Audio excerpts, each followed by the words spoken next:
সপ্তাহের মধ্যে আপনি ইন্টারিম ভেঙে দেন। এই ইন্টারিমের অনেক উপদেষ্টা এখন সামনে কেউ বিএনপির, কেউ জামাতের, কেউ এনসিপির মুখপাত্র হইয়া তাদের দলীয় এজেন্ডাগুলো আপনার সামনে রেখে বাস্তবায়ন করবে। এইটা আপনি হইতে দিয়েন না। আপনি অতি জলদি যে নির্বাচনটা উপহার দিতে চান তার জন্য ইন্টারিম ভেঙে দেন এবং অতি দ্রুত তত্ত্বাবধায়ক সরকার ঘোষণা করেন। এই ইন্টারিম ভেঙে দিয়া আপনি প্রধান হইয়া আপনি তত্ত্বাবধায়ক সরকার ঘোষণা করেন। আগামী 6 মাস মাননীয় প্রধান উপদেষ্টা, এটা অনেক অনেক বেশি ইনাফ, মোর দ্যান ইনাফ এই দেশে পাল্টাই দেওয়ার জন্য। আপনি কিছু বিপ্লবী সিদ্ধান্ত নেন। সেই বিপ্লবী সিদ্ধান্তের মধ্যে আপনি 1 নম্বরে বলেন যে এই দলই ক্ষমতায় আসবে ওয়াদা করতে হবে 72-এর সংবিধানকে বাতিল করতে হবে। যেই 72-এর সংবিধানের মধ্য দিয়ে বাকশাল হয়েছে, বিচারিক হত্যাকাণ্ড হয়েছে, সেই সংবিধানকে নতুন সংসদে বাতিল করে জুলাইয়ের ঘোষণাপত্রের আলোকে এবং জুলাইয়ের সনদের আলোকে নতুন সংবিধান রচনা করতে হবে। নাম্বার 2, প্রতিনিধিত্বশীল স্বাধীন পুলিশ কমিশন গঠন করতে হবে।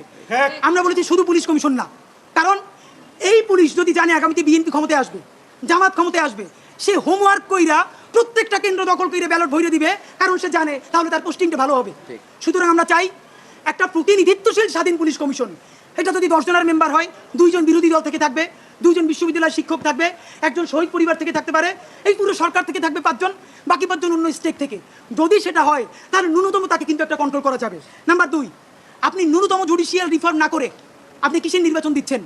এই যে নির্বাচনে খুন হবে প্রচুর, সেই খুনগুলো নিয়ে তো মামলা হবে। আমরা এই যে আসিফ মাহমুদ বনাম ইশরাক হোসেনের যে ক্যাচাল, সেই ক্যাচালে দেখলাম আদালত পর্যন্ত স্বীকার করতেছে যে এই ব্যাপারে রায় দেওয়ার উপরে তার উপরে চাপ ছিল।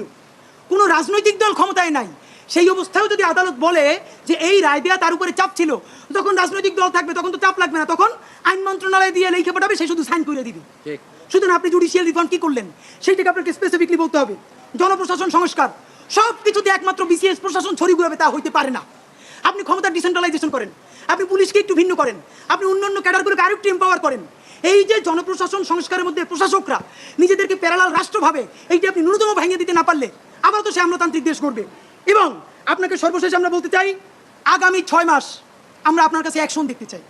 সেই অ্যাকশনটা হলো, এখন চলে আগস্ট মাস, আগস্টের মধ্যে আপনি ইন্টারিম ভেঙে দেওয়ার চূড়ান্ত রূপরেখা প্রণয়ন করেন। এতদিন বলছি আমরা বিচার সংস্কার, বিচারের কোন কোন রায়টা আসবে আপনি তা তো একটা বললেন না এই আপনার দীর্ঘ বক্তৃতার মধ্যে, কিন্তু আপনি ঠিকই নির্বাচনের সব কথা তো বললেন, থ্যাংক ইউ, আপনি এটা বলেছেন। তাহলে বিচার নিয়ে আপনি এরকম বলতেছেন না কেন? নাম্বার 2, এতদিন আমরা আগে বলেছি সংস্কার, তারপরে বলেছি মৌলিক সংস্কার, না এখন মৌলিক সংস্কার বলি না, নির্দিষ্ট 5টা সংস্কারের কথা বলেছি।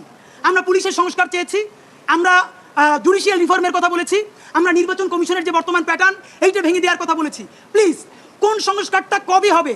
নির্বাচনের আগে যদি আপনি একটা সংস্কার নিজে করে দেখাতে না পারেন তাহলে বলেন।